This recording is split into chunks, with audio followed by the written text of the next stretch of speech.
Ito ang mundo ko, dito ko nahubog. Maraming mga tao na wala sa hulog. Minsan naisip ko, isa na ako sa kanila. Dahil lang naman, gusto ko palagi magsaya. Kaya pangarap isinantabi, inumang inaabot ng ating gabi. Hanggang magising sa pagkakatulog, tahimik ang paligid ko, puno ng bubog. Bakit ba ganito? Ang linaw ko naman, bakit ang labo ng mundo? Kapag lumalayo, lalong lumalapit. Nung ako'y mahulog, sa'yo lang napakapit. Sinong pagkaatiwalaan? Ultimo kamag-anak ko, ako'y sinisiraan. Maraming beses na nilang ginagawa, ewan ko pero bakit di ako nadadala. Di importante kung di ka nila tanggap. Ang mahalaga ay hindi ka nagpanggap. Lakasan mo ang loob, tiwala sa sarili. Ang maging tunay yan ang dapat manatili. Kahit umpisa ka palang nangangapa sa dilim, may mga bagay lang din na kayang bilhin ng pera.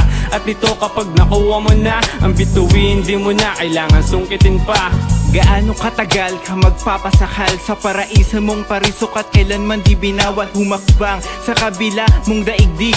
Hinihintay lamang na madaig. Ang takot sa sarili, tumibay ang pananalig. Pag-isip ng negatibo, yan mismo ang pumupunit sa pangarap mong kayang-kayang makamit.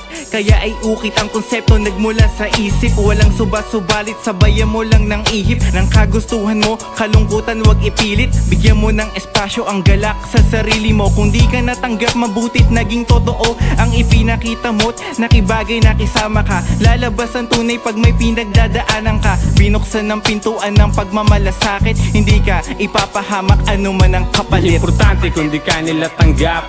Ang mahalaga ay hindi ka nagpanggap. Lakasan mo ang loob, tiwala sa sarili. Ang maging tunay yan ang dapat manatili. Kahit umpisa ka palang nangangapa sa dilim, may mga bagay lang din na kayang bilhin ng pera. At ito kapag nakuha mo na, ang bituin di mo na kailangan sungkitin pa.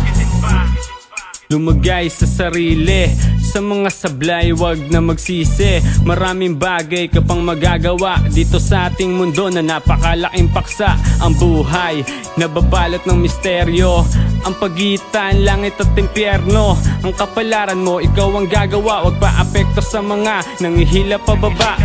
Kahit sunod-sunod ang mga pasanin, buhay maikli kaya dapat pahabain. Gumawa ng mga bagay na may kabuluhan. Yung mga kahinaan mo, subukan mong punan. At yung may ayaw sa'yo, hayaan mo yan. Darating ang panahon ng bukas ay daraan. Mananatiling makinang ang mga bituin. Pagkatapos magdilim, magliliwanag pa rin. Importante kung di ka nila tanggap. Ang mahalaga ay hindi ka nagpanggap. Lakasan mo ang loob, tiwala sa sarili. Ang maging tunay yan ang dapat manatili. Kahit umpisa ka palang nangangapa sa dilim, may mga bagay lang din na kayang bilhin ng pera. At ito kapag nakuha mo na, ang bituin di mo na kailangan sungkitin pa. Di importante kung di ka nila tanggap. Ang mahalaga ay hindi ka nagpanggap. Lakasan mo ang loob, tiwala sa sarili. Ang maging tunay yan ang dapat manatili. Kahit umpisa ka palang nangangapa sa dilim, may mga bagay lang din na kayang bilhin ng pera. At ito kapag nakuha mo na, ang bituin di mo na kailangan sungkitin pa.